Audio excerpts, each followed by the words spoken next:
Can you give us a status of Javier?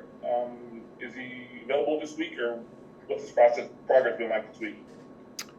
Javi is unlikely for this week.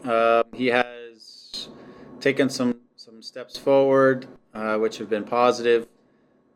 He's kind of in that space where when you're returning back, you have potentially just a little bit of aches and pains and soreness. So we're just doing a follow up to make sure that as he's continuing his return to play, that everything is still stable and in a good spot. And we're hoping that we get that feedback here quickly, and then he keeps progressing. So again, as I said last time, we just want him to, in this process, he needs to check the boxes and feel good doing so before we kind of rush him back into the mix. But so far, things have been moving in the right direction, and we're just going to do one more checkup before we take the next big step for him.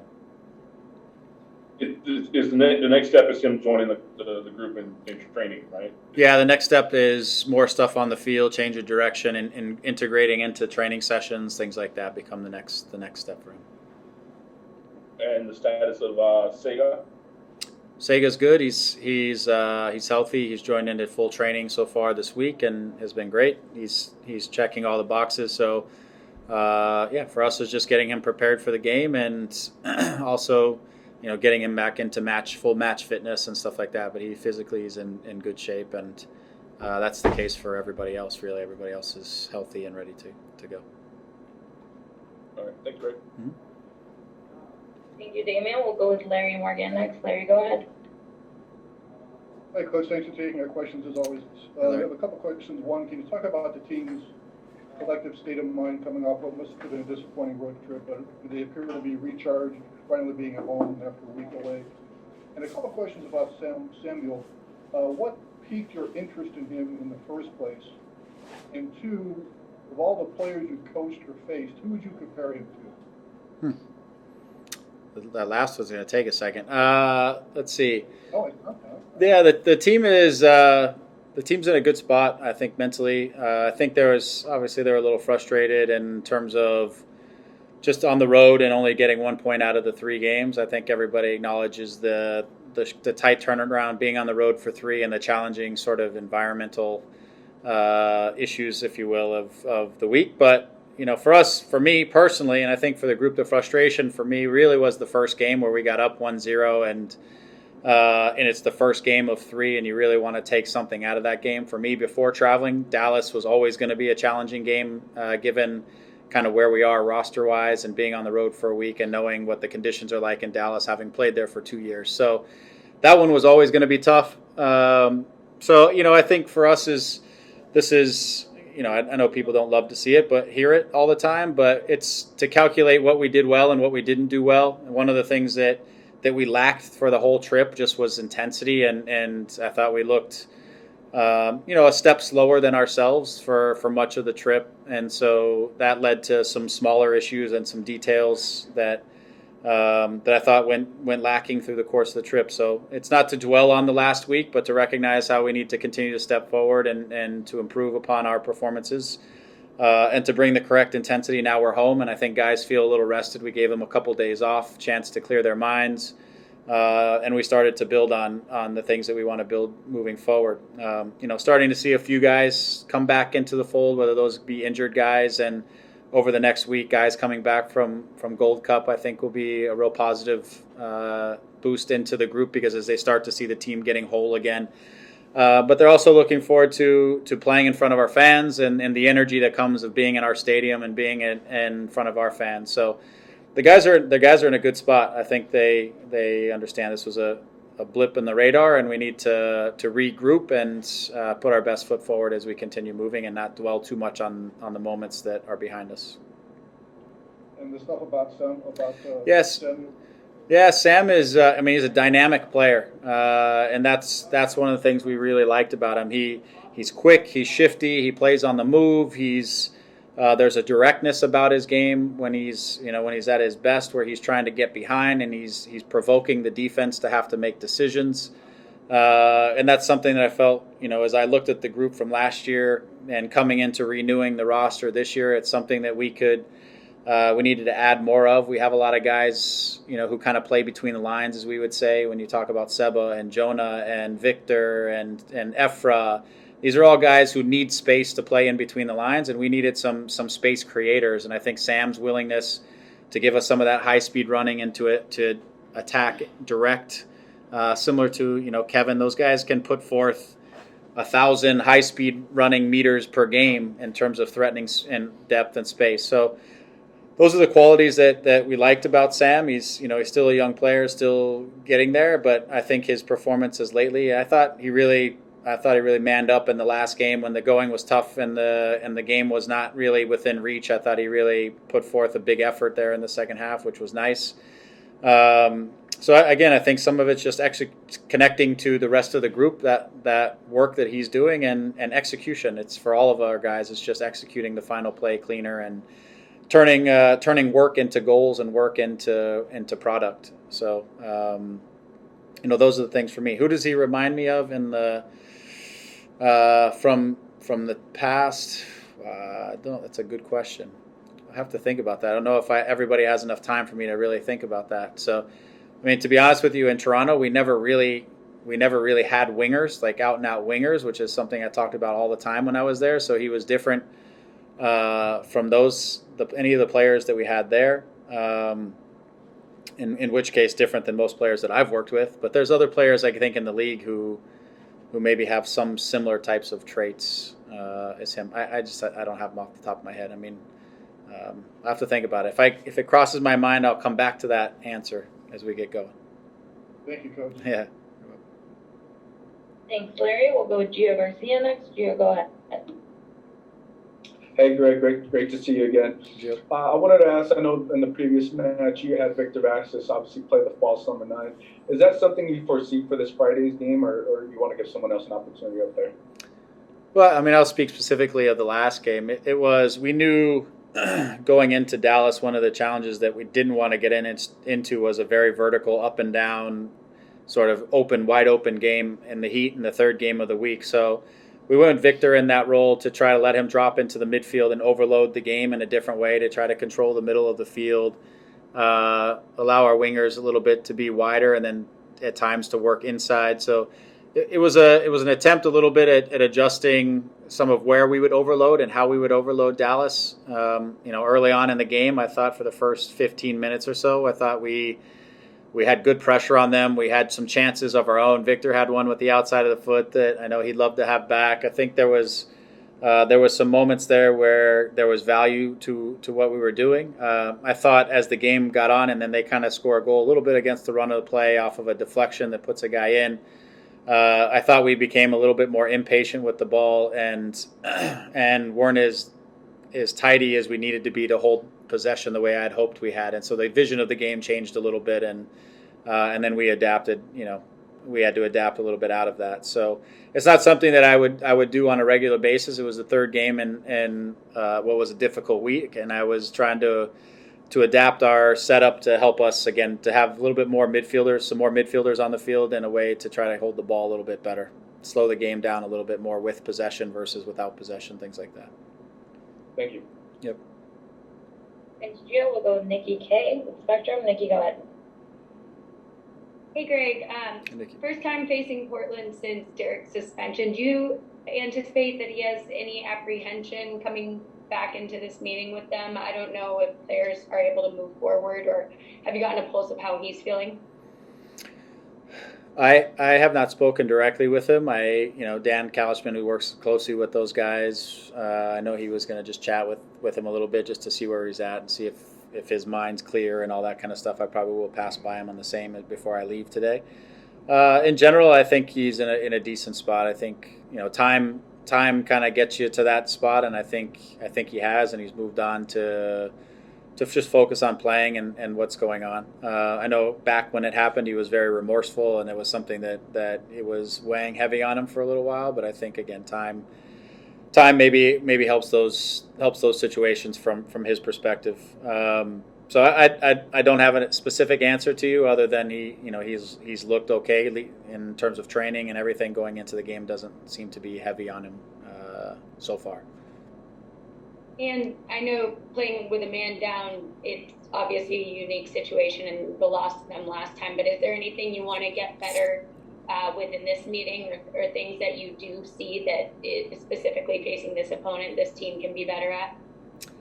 Yeah, in the first half, we had a decent amount of the possession, and sometimes with a team like Portland, they're okay with you having possession, and they are a team that is pretty good at protecting themselves, and they don't make many mistakes, and they have the capacity to hurt you in transition. And for the first half of the game, we had a lot of the ball. We played the game by and large in their half of the field, or at least in our attacking 2/3 of the field.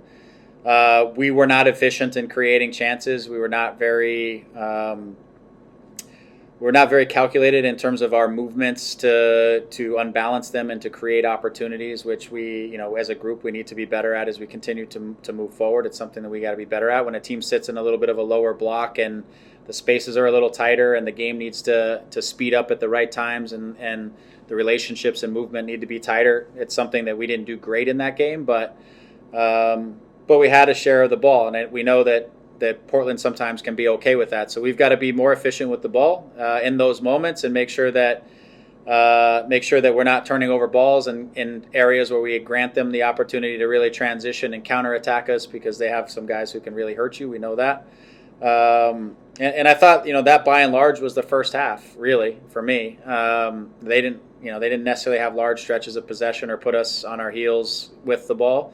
They had a couple opportunities off of the transition moments, but other than that, we had the lion's share of the ball. When it went down to 10 men, the whole tide of the game completely shifted, and we got unbalanced quickly coming out at halftime, and gave up a goal, I think, within seconds of, if not a couple minutes of the halftime, and that just changed everything. So there were a lot of lessons in that. But again, I think with a team like them, they're very stingy, and they can hang around and protect themselves and play for their moments. And we'll see if that's how they play, or if they come out extending themselves and trying to press a little bit higher and adjust the way they approach us. So either way, we've got to be sharp in how we manage the situation, and be better with the ball than we have been in the last week, for sure, against a team that has enough quality to really hurt you if you're not. Thanks, Coach. Mm-hmm. I believe we have one last one from Damian Calhoun. Hey, Greg, I'm back with more questions. Regarding Larry's question about Samuel, does his runs at least remind you of the way Kobe did? Did Kobe Jones runs back in the day? A little bit, a little bit. Kobe was like an out-and-out winger. He kind of kept his heels on the line a little bit, and Kobe really played for the inline, I think, and he had a signature move that you kind of, if you know Kobe, it's the stop and go. He kind of gets you unbalanced, and then one push with his left foot, and he's beat you out of quickness. There are some similarities in the build, and similarities in kind of at the times when Kobe was slashing and doing different things. It was actually one of the names that crossed my mind because it would be familiar. Though I do think that there are some differences in the way they do things. There are some similarities too. So not a bad shout, Damien. Appreciate that. And finally, here the transfer window's open. It's closing here next week. You guys have been linked with people all over the world. Are you confident you can get the moves in that you need here before it closes?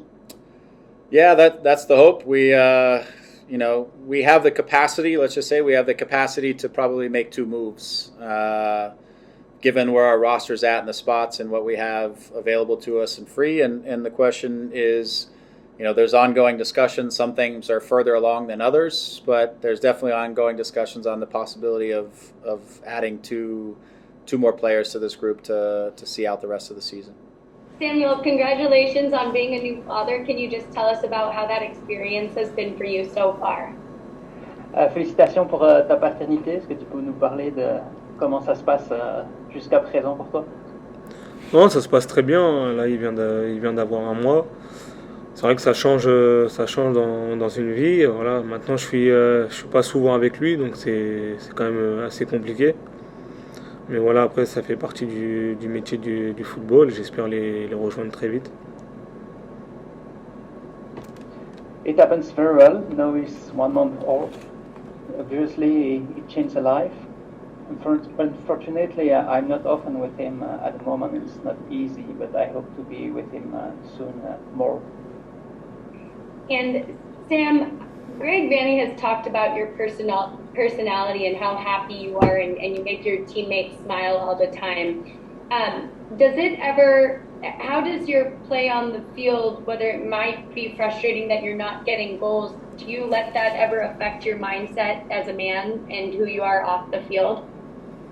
Greg Vanney a parlé de ta personnalité. Tu es quelqu'un qui a toujours le sourire, qui donne le sourire à tes coéquipiers, tu es de bonne humeur.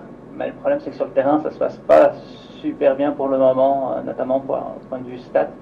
Est-ce que le fait que ça se passe comme ça sur le terrain change un petit peu ton état d'esprit, est-ce que ça t'affecte? Non, ça change pas mon état d'esprit. Après, voilà, je suis toujours quelqu'un qui essaie d'avoir la bonne humeur. Et voilà, c'est vrai que par rapport au match où là, je commence vraiment à bien reprendre mes jambes. Maintenant, il manque des stats. Et c'est vrai, après, je m'inquiète pas pour ça, car j'ai toujours eu quand même confiance en moi. Et le coach aussi me donne beaucoup de confiance. Et comme j'ai toujours dit, il y a un très bon groupe et j'essaie de toujours rigoler avec eux, d'être toujours de bonne humeur. Et voilà, maintenant, c'est vrai qu'il manque des stats et j'espère que ça va arriver. No, it does not change my state of mind. I'm somebody who always try to be in good mood. Of course, in the games, stats are missing now, but my legs are back, my fitness is back, so I'm not worried. I trust in myself. I've always trusted in myself, and the coach also trusts me. And the group is very good, so I try to keep the smile in the groups, and I hope that the stats on the field will be there soon. Merci beaucoup. Voilà. Thank you, Nikki. We'll go with Larry Morgan. Larry, go ahead. Bonjour, Samuel. I'd like to ask you, what had you heard about Major League Soccer before you joined the Galaxy? And now that you played a few games in the league, what are your impressions of MLS? Is it about what you expected? Qu'est-ce que tu avais entendu de la MLS avant d'arriver au LA Galaxy et maintenant que tu y as joué, qu'est-ce que tu constates qui est pareil ou qui est différent? Bah, c'est vrai qu'au début, on disait plus que c'était pour les grandes stars, on va dire, qui voulaient prendre leur retraite. Mais après, moi, quand j'ai fait ce choix-là à LA Galaxy, où j'avais bien parlé avec mon agent, j'avais bien parlé avec les directeurs sportifs, je savais qu'ils étaient dans un projet où il y avait beaucoup de jeunes. Je savais qu'il y avait beaucoup de talent parce qu'il y avait beaucoup de joueurs de la MLS qui partaient en Europe. Et c'est vrai que le championnat, je suis vraiment très content de le côtoyer parce que c'est vrai que je ne m'y attendais pas à ça exactement. Et c'est un championnat très difficile avec beaucoup de physique, de joueurs très athlétiques. Et puis il fait très chaud ici, donc c'est un peu plus difficile. Mais avec beaucoup de qualité aussi, des très bons joueurs. Et je pense que au fur et à mesure, dans les années qui vont suivre, ça va être de mieux en mieux encore. In the beginning, I heard that MLS was a retirement league for big stars. But when I made my choice, I talked with my agent, I talked with the sporting director, and I noticed that it was a project with young players and with talented players. And I always saw that a lot of good MLS players are going to Europe. MLS is a difficult league with athletic players, and even more difficult because here it's very, very hot. And I believe that with the years it will be stronger and stronger. Merci beaucoup. Thank you, Larry. We'll go with Damien Calhoun next. Damien, go ahead. Hi, Samuel. You're getting very close to getting your first goal. What do you think it'll be like when you finally get it? We've seen you hit the bar a couple times. First of all, how frustrating is that? And then, how close do you think you are to getting your first goal with Galaxy? T'as presque marqué ton premier but. T'as tiré sur la latte, ça passe proche et tout. À quel point est-ce que c'est frustrant et c'est pour quand ce premier but? Non, mais c'est vrai que c'est frustrant parce que voilà, je cherche toujours mon premier but. Ouais, comme j'ai dit, je suis toujours confiant où je sais que ça va arriver et je sais qu'après ça va peut-être enchaîner, j'espère bien. Donc c'est vrai que c'est quand même frustrant parce que oui, ça a tapé 2 fois voilà, sur la barre. J'ai des grosses occasions où voilà, c'est pas rentré. Mais voilà, faut pas perdre confiance, faut continuer et faut continuer à persévérer et j'espère que ça va rentrer dès ce week-end là.